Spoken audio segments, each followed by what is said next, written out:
Good morning students. आज की इस क्लास में आपका फिर से स्वागत है। बच्चों, आज हम पढ़ेंगे आपकी पाठ्य पुस्तक वसंत का पाठ 5 मिठाई वाला।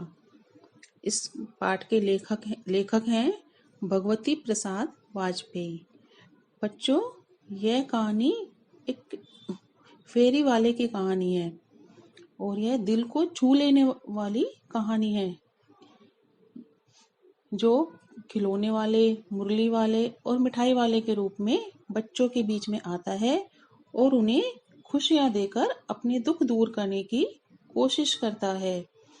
यह फेरी वाला कुछ कुछ दिनों के अंतराल बाद यानी थोड़े थोड़े दिनों के बाद अलग अलग सामान लेकर शहर में आता है। बच्चों, आपकी कॉलोनी में, मोहल्ले में भी फेरी वाले आते होंगे। फेरी वाले आपने देखा होगा, फेरी वाले अलग अलग तरह के अंदाज में, अलग अलग तरह से गा कर, बोल कर अपना सामान बेचने की कोशिश करते हैं। ऐसा क्यों करते हैं? वो अपने ग्राहकों को अपनी तरफ आकर्षित करने के लिए। इसी तरह यह फेरी वाला भी बहुत ही मीठे स्वरों के साथ गलियों में घूमता हुआ कहता, बच्चों को बहलाने वाला, खिलौने वाला। उसके मुंह से यह अधूरा सा वाक्य सुनते ही बच्चों में हलचल मच जाती थी। बच्चे अपना खेलना भूलकर उसके पास चले आते थे। युवतियां दरवाजे पर पड़ी चिक उठाकर छज्जों से नीचे झांकने लगती थी। बच्चों से घिरा खिलौने वाला अपने खिलौनों की पेटी खोलकर बच्चों के बीच बैठ जाता था। खिलौने देखकर पुलकित बच्चे अपनी तोतली आवाज में उसका मूल्य पूछते थे। वह बच्चों की छोटी छोटी उंगलियों से दबे पैसे लेकर खिलौने दे देता था। बच्चे अपने खेल में मग्न हो जाते और वह आगे बढ़ जाता। राय विजय बहादुर के बच्चे भी एक दिन खिलौने लेकर घर में आए। वे दो बच्चे थे, चुन्नू और मुन्नू। चुन्नू जब खिलौने लेकर आया तो बोला, तो तोतलाई भाषा में बोला, मेला घोला कैछा छुंदले। मुन्नू बोला, ओल देखो मेला कैछा छुंदले। दोनों अपने हाथी घोड़े लेकर घर भर में उछलने लगे। इन बच्चों की माँ रोहिणी, राय विजय बहादुर की पत्नी रोहिणी, कुछ देर तक खड़े खड़े उनका खेल निरखती रही यानी देखती रही।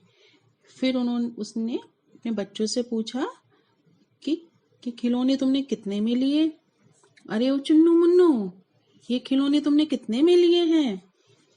मुन्नू बोला, 2 पैसे में। तो वह सोचने लगी, इतने सस्ते खिलौने ये कैसे दे गया? लेकिन उसने इस विषय में ज्यादा सोचना सही नहीं समझा और वह अपने काम में लग गई। ठीक है। फिर उसके बाद 6 महीने बाद वह जो खिलौने वाला क्या बनकर आया? अब मुरली वाला। 6 महीने बाद नगर में एक मुरली वाले के आने की चर्चा जोरों पर थी। लोग मानते थे कि वह मुरली बजाने में तो काफी निपुण है यानी होशियार है। वह मुरली बजाकर, गाना सुनाकर 2 पैसे में मुरली बेचता है। इससे पता नहीं उसे क्या मिलता होगा। मुरली वाला 30-32 साल का गोरा दुबला पतला नवयुवक था जो बीकानेरी साफा बांधता था। लोगों ने सोचा कि यह वही खिलौने वाला तो नहीं है। उसकी चर्चा रोज होती। नगर की प्रत्येक गली में उसका मादक स्वर सुनाई देता। रोहिणी ने भी याद किया कि वह इसी प्रकार गाकर खिलौने बेचा करता था।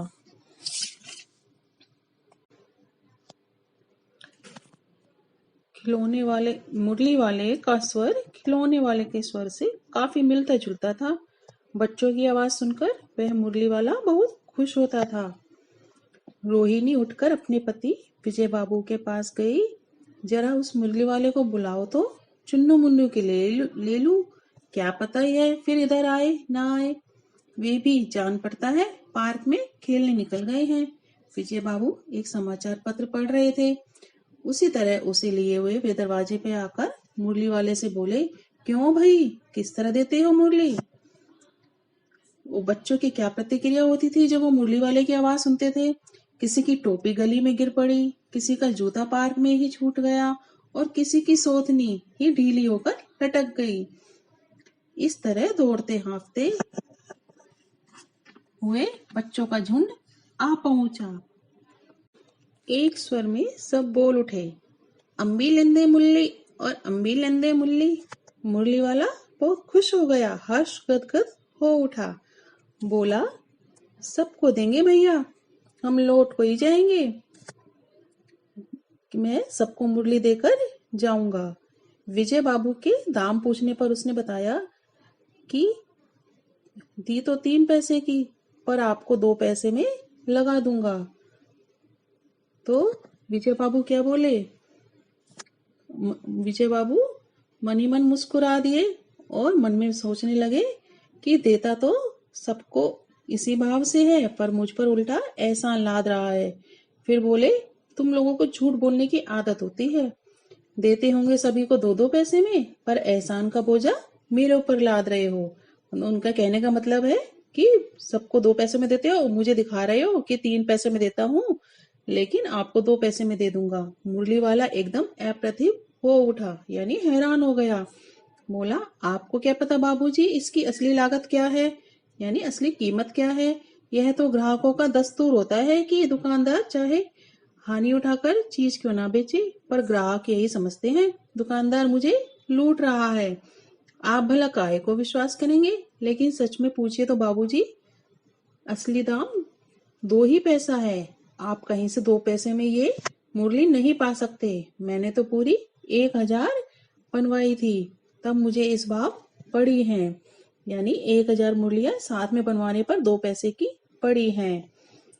बच्चों, होता है ना इस तरह कि दुकानदार चाहे कितनी भी सस्ती चीज दे, चाहे कितनी भी सही कीमत में दे, हमेशा ग्राहक यही सोचता है कि और सस्ती लगा दो, और कम रेट में लगा दो, दुकानदार मुझे लूट रहा है। ऐसे ही विजय बाबू मुरली वाले से बोले।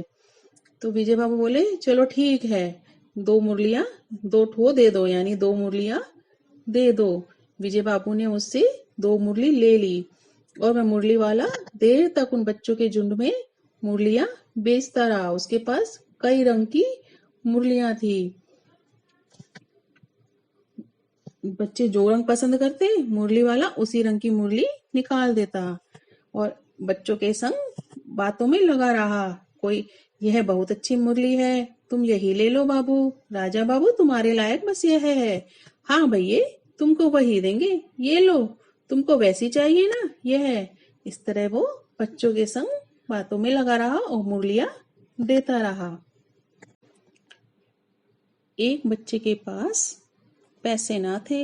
उससे बच्चे को अपनी माँ से पैसे लेने का उपाय बताकर एक मुरली दे दी और वह चला गया। इस तरह मुरली वाला आगे बढ़ गया। रोहिणी को बहुत दिनों तक मुरली वाले का मीठा स्वर और उसका बच्चों के प्रति स्नेह की बातें, जो बच्चों से वो प्यार भरी बातें करता था, वह याद आती रही।